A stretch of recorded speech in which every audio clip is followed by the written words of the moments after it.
Yo dudes! And welcome to the Rapeseed Fields. Okay, so people often ask us, what's your morning routine? You seem to get up super early and you seem very productive people. What are your habits? It's been something which we've always had as a really strong morning routine, and recently we've been reading quite a lot about it because we've wanted to do a video on this and share it with you. So here's our 5 tips on how to be more productive in the morning. Here we go. Woo! Okay, number 1.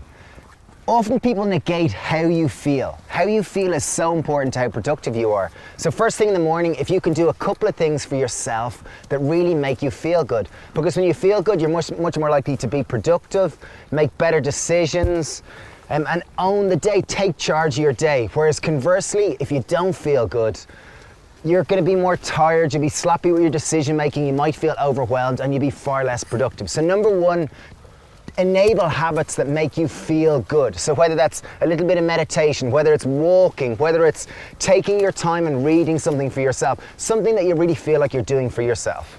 Point number 1. So point number 2 is sleep. There's no point in you of having had 4 hours sleep, waking up, having 3 cups of coffee, and I'm going to get up early and I'm going to be super productive.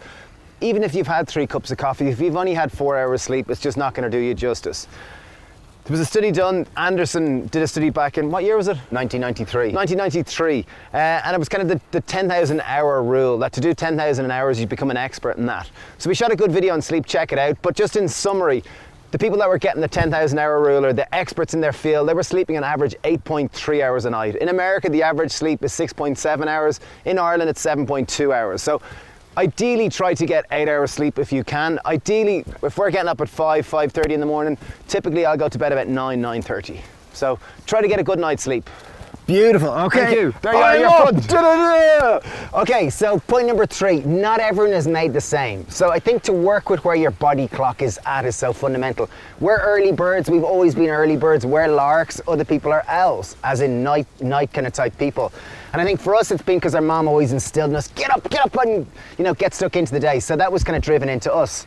So the morning is our natural routine, but to really honor where you're at and where your body clock is at. Because if you are a late time person or a nighttime person, like honor that. Your morning might be 11 a.m. instead of ours being 5 a.m. and really just honor your body clock where it's at and deal with where you're at. Obviously, if you've got young kids, me and Steve have young kids, not together, but separately, and when you've got young kids, you're kind of forced typically to get up much earlier and your body clock almost has to recalibrate and you almost have to become a morning person. But honoring where you're at is really important. If you do want to start to become more of a morning person, they say the best thing that you can do to recalibrate your body clock is to get up and get outside into the daylight first thing in the morning, typically at dawn or when the sunrise is, because it naturally resets your circadian rhythms, which really helps kind of recalibrate things and help you be tired later in the day and sleep better. Point number 3. Point number 4, try to do as much you can the night before. So often when you wake up early in the morning, sometimes you really don't feel like making decisions, and the more you can kind of set yourself up to win the night before. Like if your plan is to go to the gym, try sleeping in your gym gear. If your plan is to go swimming, sleep in your swimming togs. Anything like that that's going to support you, that removes decision making first thing in the morning, that you just get up, you're gone. Another point on that note is we train every day and we swim in the sea every day, and often if I knew I was getting up on my own to go train on my own, often I'd kind of go, I'm a little tired. But if I know I'm meeting Dave and some of the lads or some friends, it's like, okay, I said I'm going to be there at 6, I'm going to be there at 6. So I think if you can find a friend to hold you accountable, that really works, and we found that to be extremely beneficial for us.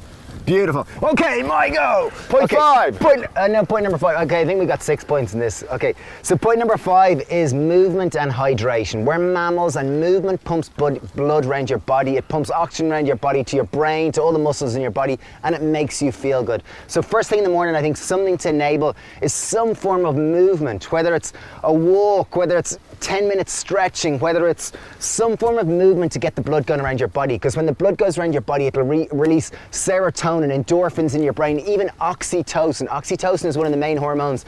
They say it helps you own the day and take charge of the day. Woo! So some form of movement is vitally important. As Stephen said, we train just about every morning. We'll do handstands or flexibility or yoga, and we do swim in the sea at sunrise every morning. And so there's movement right at the start of our day, which really helps kind of make us feel good, make us feel in our body, make our posture stand tall, like you feel like you can own the day and that type of thing. So I think movement is really good. The second part of that one is water. First thing when pretty much every mammal on the planet do when they wake up, what do? you go and urinate. And if you look at your urine, generally it's yellow, meaning you're dehydrated. So water is our second primary fuel source. So try to drink water first thing in the morning. Some people like to have it with lemon, some people with apple cider vinegar, but just a bit of water will get you started on the right track.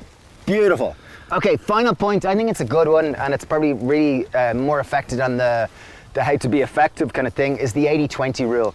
Everyone's heard of this, like 80% of your actions come from 20% of what you do. So I think it's to focus on the 20% of the things which are really important to you, what you need to get done in the day, and really try to spend most of your time on this, because so much of our energy can be distracted with our mobile, with our phone, with kind of having meetings that aren't necessarily productive to the 20% of things that make you most effective. So the 80-20 rule, really prioritize things, make lists of what are the most important things, and really try to focus on these. And try to build momentum. In our experience, inertia and momentum are so important. So start with something easy and kind of build up to the harder things.